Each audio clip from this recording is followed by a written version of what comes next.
جس پہلو سے بھی دیکھا جائے یہ ایک خوف کے تحت ہونے والی ترمیم ہے مجوزہ، جس کا مقصد صرف اور صرف پی ٹی آئی صرف اور صرف ایک ہے، اور وہ یہ ہے کہ قاضی فائز عیسیٰ صاحب کو ان کی ریٹائرمنٹ کے بعد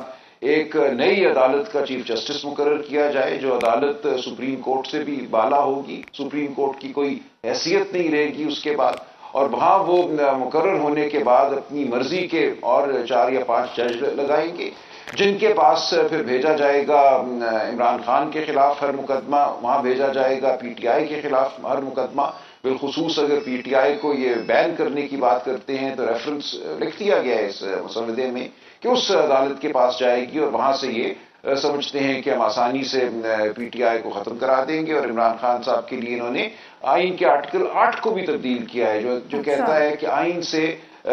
فنڈامنٹل رائٹس جو ہیں، بنیادی حقوق سے متصادم قانون جو ہے وہ غیر مؤثر